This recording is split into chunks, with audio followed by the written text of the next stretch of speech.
Buen día con todos. Un poco sobre el capítulo 2 de La historia de la corrupción, un libro escrito por Quirós.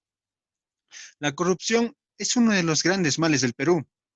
No empezó con PPK, Toledo, Fujimori. La corrupción tiene raíces en el pasado. No solo es un asunto del Perú, sino de los estados que componen la región. La clase alta es egoísta, solo piensa en lucrar y obtener poder, como vimos en la teoría de las élites. El que está arriba hace todo lo posible por quedarse ahí, sin importar lo que cueste. Según Flora Tristán, quien es una escritora pensadora socialista y feminista francesa de ascendencia peruana, nos cuenta sobre un joven llamado Elías, quien viajó a España y Francia justo antes de la independencia en el Perú. Junto a la élite en ese momento de la independencia hizo uso de la corrupción para poder permanecer contra la inminente independencia. Los gastos militares eran tantos que tenían que hacer préstamos voluntarios y obligatorios. ¿Pero de quién? De los comerciantes adinerados. Elías vuelve al Perú en 1825 en medio de una serie de interrogantes. Siguiente diapositiva, por favor.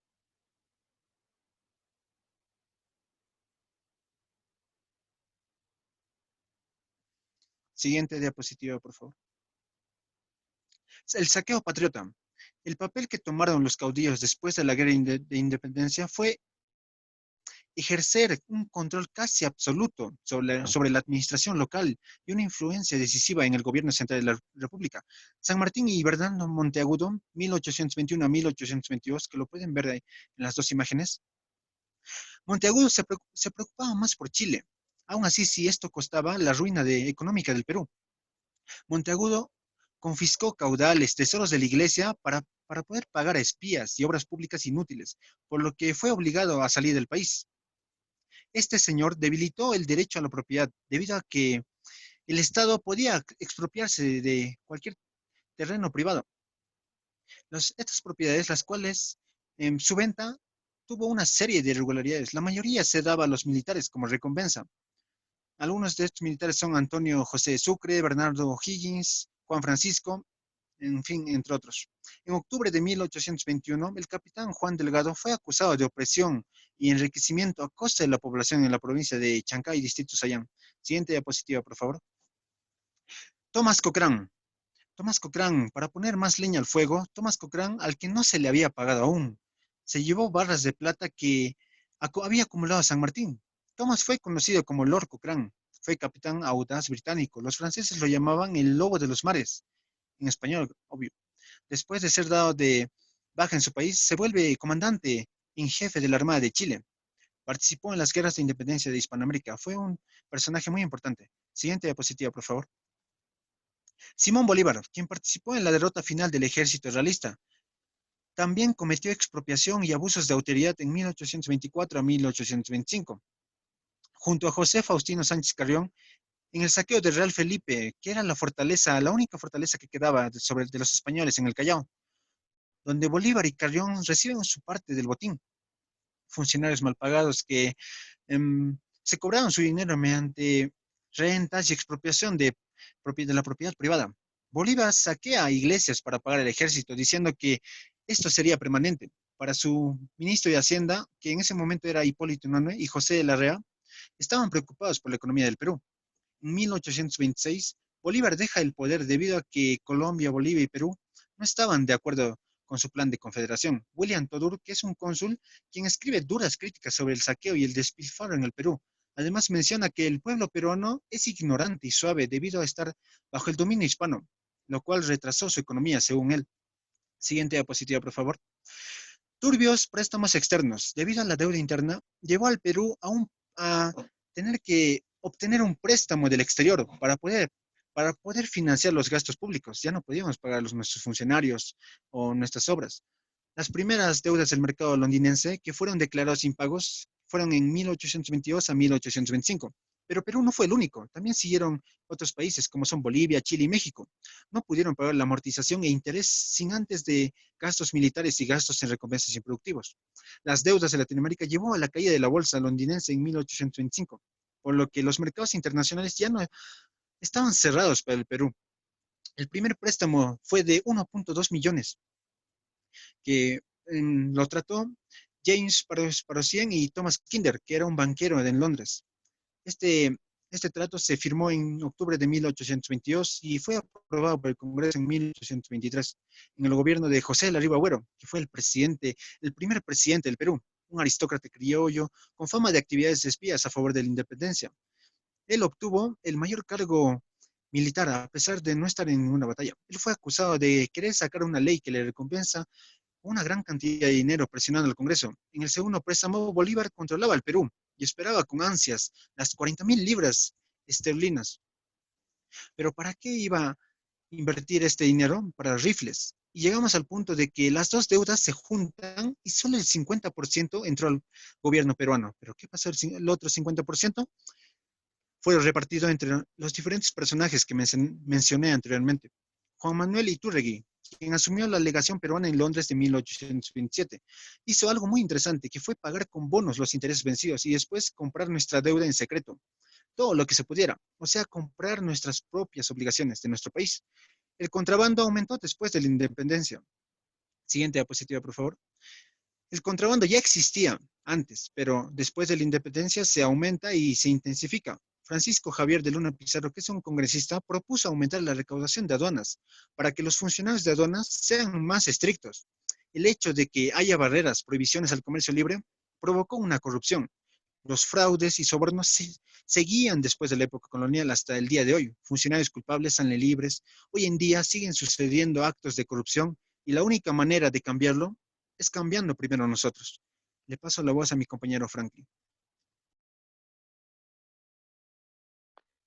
Bueno, voy a continuar con la ponencia. Siguiente diapositiva, por favor, compañero. En teoría, y al igual que en la época colonial, los funcionarios del gobierno seguían estando sujetos a los juicios de residencia y a pesquisas, que buscaban explícitamente evidencias de fraudes y sobornos cohechos. Los oficiales de aduanas enfrentaban la pena de muerte si eran hallados culpables de haber asistido al contrabando. Estas medidas rara vez eran aplicadas. Los funcionarios investigados lograban, por lo general, diluir las pesquisas con sobornos y declaraciones falsas de testigos. Los serios problemas de corrupción que plagaban al temprano Estado republicano. Según un pesimista observador contemporáneo, la corrupción es demasiado inveterada y ha crecido con demasiado vigor en el Perú. Siguiente diapositiva, por favor, compañero.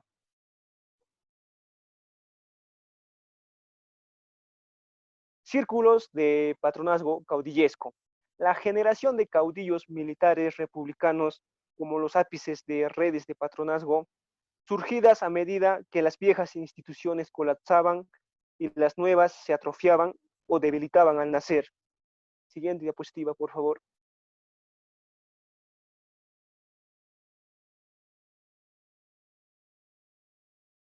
Los altos oficiales militares, como podemos ver, Andrés de Santa Cruz, Agustín Gamarra, Antonio Gutiérrez de la Fuente, José Rufino Echenique y Ramón Castilla. Estos se formaron inicialmente en el ejército español, antes de servir a las Fuerzas Armadas separatistas. Las conexiones establecidas entre los caudillos militares, la administración estatal y los compinches privados definieron los círculos de patronazgo. Siguiente diapositiva, por favor, compañero. Un ejemplo temprano es la red encabezada por Gamarra y su aliado Gutiérrez de la Fuente, junto con otros oficiales. Colaboraron con el primer pronunciamiento al golpe militar que llevó a Rivaguero a la presidencia en 1823. Durante las conmociones causadas por la forzada partida de Bolívar en 1826, quedan como prefectos de los departamentos de Arequipa y Cusco Gamarra y La Fuente. Estos conspiraron con Benito Lazo, prefecto de Puno, para conformar una federación sureña separada del resto del país. Siguiente diapositiva, por favor, compañero. La Fuente suspende la remesa a Lima de las rentas recaudadas en Arequipa.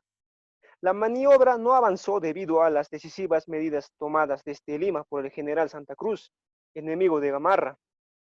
El patriota liberal Luna Pizarro convoca genuinas elecciones presidenciales en el seno de los representativos parlamentarios el 9 de junio de 1827. Los contendores eran los generales Santa Cruz y José de la Mar, como podemos ver en las imágenes. A Santa Cruz y a José de la Mar. James Coley, el encargado de negocios, sostuvo que Santa Cruz y Vidarre, que era exministro de Bolívar, dijo que tenían una mala reputación de poco talento y menos honestidad.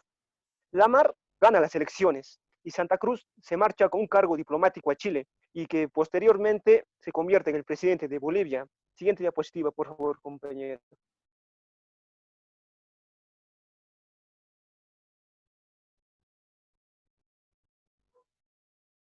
Compañero, siguiente diapositiva, por favor.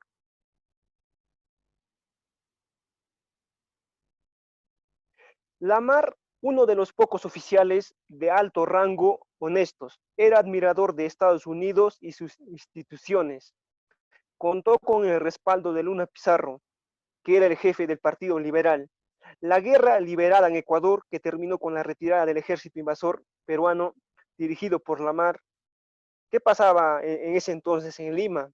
La Fuente llevó a cabo un golpe de Estado que depuso al vicepresidente Manuel Salazar y al jefe parlamentario Luna Pizarro. Al norte, Gamarra arrestó y exilió a Lamar, con lo que puso fin al único gobierno más o menos honrado que tuvo Perú en los primeros años de gobierno republicano. A pesar de contar con un débil respaldo, Gamarra fue elegido presidente bajo la presión armada. Gamarra apuntaló su despotismo militar inusualmente duradero, nombrando a sus fieles oficiales de alto rango como prefectos, retribuyendo favores con alzas salariales y empleos, manipulando los ascensos militares. En 1830, La Fuente viajó a las provincias del sur para recaudar fondos urgentemente. Un diplomático extranjero insinuó que el inminente viaje de La Fuente tenía una finalidad de naturaleza más personal. La Fuente se encargó de ordenar tantas rentas como fuera posible de las manos de los prefectos y subprefectos. Los grupos de intereses locales aborrecieron a La Fuente y Gamarra por las fuertes extorsiones que sufrían. Siguiente diapositiva, por favor, compañero. La Fuente, asimismo, intervino en la política local, en lo que tocaba al contrabando y la extracción ilegal de plata, debido a su valor comercial local, hasta que el Estado fuera capaz de imponer impuestos. La Fuente apoyaba en ese sentido las demandas de los empresarios y mineros locales y continuaba activo la protección del contrabando. La Fuente, asimismo, solicitó mayores asignaciones salariales. Siguiente diapositiva, por favor, compañero. Flora Tristán. ¿Quién fue? Ella fue una testigo de los efectos en Arequipa. Una gran parte de las sumas extorsionadas se manejaron deshonesta e incompetentemente en nombre de torpes causas políticas y militares. Gamarra reveló en una conversación una intención clave que explicaba los intereses de patronazgo que yacían detrás de sus políticas anti-extranjeras. Gamarra deseaba favorecer la formación de capitalistas nacionalistas sobre la base de grupos de comerciantes locales. Gamarra tenía en mente la creación de una base de apoyo local a su gobierno y poder personal. Su plan era convertir al Perú en una Francia americana. En el periodo de 1844 a 1845, la anarquía en el país dio paso a un amplio apoyo, incluso por parte de Elías y Echenique, que eran enemigos, al general Ramón Castilla, nombrado presidente después de vencer a Vivanco. Castilla era un general valiente y capaz, ex ministro de Hacienda de Gamarra y amigo de La Fuente.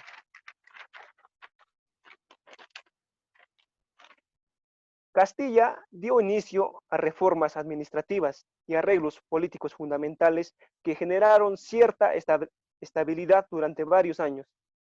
Castilla no estuvo exento de acusaciones por deshonestidad administrativa.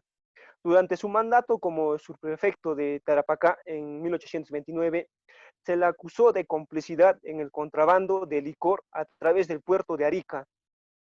Siguiente diapositiva, por favor, compañero. Según Hedwig, el general Castilla era sumamente ignorante y su gabinete estaba conformado por ladrones audaces y sin escrúpulos del erario público. En 1848, Castilla escribió: "Me llaman vicioso y jugador y ladrón de tesoro cuando siempre perseguí a los jugadores y ladrones". En efecto, Castilla puso freno a actos cometidos por algunos funcionarios deshonestos de su primer gobierno, aunque con demasiada benevolencia. Siguiente diapositiva, por favor, compañero. El azote del régimen guanero. En 1841, los diplomáticos extranjeros informaron a sus gobiernos del descubrimiento de una nueva fuente de riqueza, que era el guano. El guano se ha usado en la agricultura como abono. Se le vende a Inglaterra a $10 la tonelada, dando una ganancia neta de al menos 50%.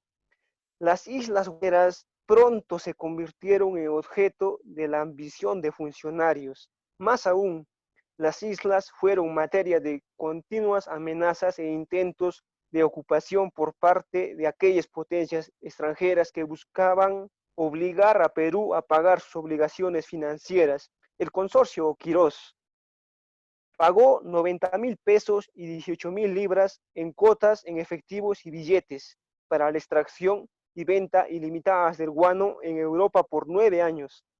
El Estado peruano se encontraba entonces seriamente necesitados de adelanto en efectivo ante una proximidad de una guerra con Bolivia. Las débiles disposiciones institucionales en la contratación para la extracción y comercialización del guano contribuyeron de modo crucial a frustrar el progreso socioeconómico y político del Perú a mediados del siglo XIX. La primera generación de contratos de guano en las décadas de 1840 y 1850 sentó las bases futuras de los futuros problemas, ¿no?, que vamos a tener aquí en el Estado peruano. Siguiente diapositiva, por favor, compañero. Siguiente diapositiva, por favor, compañero.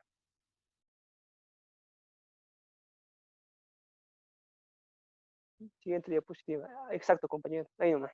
Dos tipos de intereses presionaban para que se mantuviera este modelo básico de contrato: el de corruptos funcionarios gubernamentales y el de las casas comerciales que buscaban una ganancia monopólica. Un diplomático inglés que contaba con una vasta experiencia en el Perú explicaba que los intentos efectuados en la década de 1840 para establecer unas sólidas políticas comerciales y contratos se vieron estorbados por los intereses personales y pecuniarios de la entonces corrupta administración del Perú y los acaudalosos extranjeros que deseaban conseguir el monopolio. Siguiente diapositiva, por favor, compañero.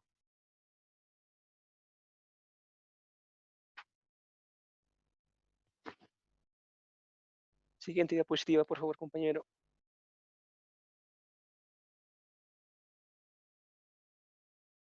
A manera de conclusión, como se puede ver, la corrupción no es cosa de hoy, tiene un largo arraigo en nuestra historia y no es que esté todo perdido. Hay mucho que hacer para revertir la situación, que van desde lo evidentemente punitivo hasta la formación de nuevos ciudadanos. Con valores, nosotros como peruanos debemos hacer el cambio. Voy a pasar la voz a mi compañero. Peruano, pues, pero puede ser.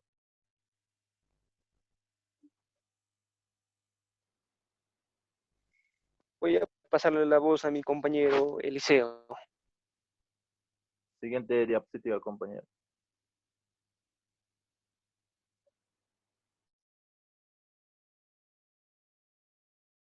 Ya, bueno, voy a continuar con la exposición. Entre el año 1849 a 1886, los consignatarios. Nos preguntaríamos qué son los consignatarios, ¿no? Los consignatarios son un grupo de comerciantes, empresarios que aquellos, puede ser peruano o extranjero, que está dispuesto a invertir en estas islas, que es lo que se llama Guanera, y ellos principalmente para la exportación. En sí, esta, esta venta, lo que se llama del guano, necesitaba un inversionista porque no se encontraba. Se presentó un extranjero, lo que se llama Gibbs. Este extranjero se convirtió en uno de los mayores prestamistas al Estado y también les facilitaba adelantos con las ventas aún no realizadas, adelantos que deberían ser pagados a un cierto porcentaje. Los consignatarios amasaron fortunas, no solo en las ventas, sino también a los altísimos intereses de los adelantos hechos al Estado peruano. Nos quiere decir que el consignatario consistía el 6% pagar al 6% para el inversionista y el 94% para el Estado. Era ser bueno ser consignatario en el Perú. Para eso tendremos que retirarnos a tratar del guano de isla. Los europeos pagaban buena cantidad de dinero de este guano porque en sí costaba y era muy fértil para la agricultura, porque se estaba desarrollándose la segunda revolución industrial en Gran Bretaña, Francia y Alemania. Para ello necesitaban guano principalmente para mantener a sus esclavos, para alimentarlos, y también para la industria textil, para cultivar lo que se llama el algodón. Para ello necesitaban. En sí, ellos analizaron este guano de isla, lo que se llama, en unos laboratorios. En sí, ellos eran altamente avanzados en la ciencia, tanto en la investigación. Lo compararon con el abono, lo que se llama del ovino. Un saco de abono producía 2 sacos de trigo. Y la isla guanera, lo que hay ese guano, con un saco podrían producir hasta 25 sacos de trigo. Había una gran diferencia, ¿no? Con trigo solamente 2 sacos no podían producir. Características. Como les repito, ser consignatario era bastante ser una persona, convertirse prácticamente en millonario. Tal vez este podría ser uno de los momentos oportunos era para el Perú para ser una potencia mundial tanto económica y políticamente, porque en sí el guano costaba tanto dinero. Aquí nos vamos a retratar en el gobierno de Castilla. Castilla buscó este contrato, lo que se llama el contrato, lo que se llama la consignación. El 94% era para el Estado y el 6% era para el empresario. Pero esto marchó totalmente mal. En el gobierno de Castilla se dio lo que se llama el auge. Repito, el 50% lo que se llama la venta, lo invirtieron lo que se llama en la burocracia estatal, el 50%, más de 50% es. En sí, bastante acá lo invirtieron, tanto en los militares, pago en los militares excesivos, y se pedían cada rato adelantado del inversionista Gibbs, porque Gibbs le estaba, y el interés estaba acumulándose. Por eso se llama la prosperidad falaz. Siguiente diapositiva, compañero. Principalmente la deuda interna con Castilla llega a 4.879.000 a 607 en el año 1851, pero Echenique reconoció a 24 millones, una comisión de los créditos reconocidos por Echenique. Fueron 19 millones de los cuales son fraudulentos. Aquí, Castilla creó una ley, lo que se llama la ley de la consolidación. Esa ley consistía en pagar a los criollos, aquellos criollos que han financiado para la guerra, lo que se llama la corriente libertadora, y para la independización de nuestro Perú. Y aquí 5 millones era la deuda. Castilla, primer requisito, pedía para que se pague esta deuda, traer su documento, tal, y acreditado a San Martín, tal, así. tanto de Bolívar, San Martín. Y ellos, los criollos, presentaron su documento, lo que se llama, ese documento, ¿no? Lo que prestaron. Y se les cancelaba lo que se llama la deuda interna, esto, ¿no? Y así. También Ramón Castilla compró el primer ferrocarril a Sudamérica, el primer ferrocarril de Sudamérica, Lima a Callao. Y siguiente gobierno fue con Echenique. Echenique en sí, la misión era continuar lo que estaba haciendo Ramón Castilla. ¿Qué hizo Ramón Castilla? Se preguntó. Hizo ferrocarriles, yo también entonces voy a hacer. Lo hizo también y aquí lo más indignante fue, continuó con la deuda, pero al continuar esta deuda, aquí nos dice bien claro, a 19 millones. Ese 19 millones lo empezó a pagar porque los criollos eran bien astutos, presentaron documentos falsos, así y prestado para la campaña de la independencia del Perú. Y sin darse cuenta, sin ninguna inconveniente, ninguna investigación, le estaba el dinero a los criollos en el gobierno de Echenique. Siguiente diapositiva, compañero. ¿Qué hicieron estos personajes con el dinero recibido? Unos lo invirtieron en agricultura, otros presionaron al Estado para beneficiarse del negocio del guano, convirtiéndose en consignatarios nacionales. Bueno, aquí había bastante ganancia lo que se llama el ser consignatario. Primero, el 94% para el Estado y el 6% para el inversionista. Y aparte el Estado, adelántame, le decía que lo que se llama préstamo. En sí ellos estaban invirtiendo en ferrocarril, pero este ferrocarril no servía, ¿no?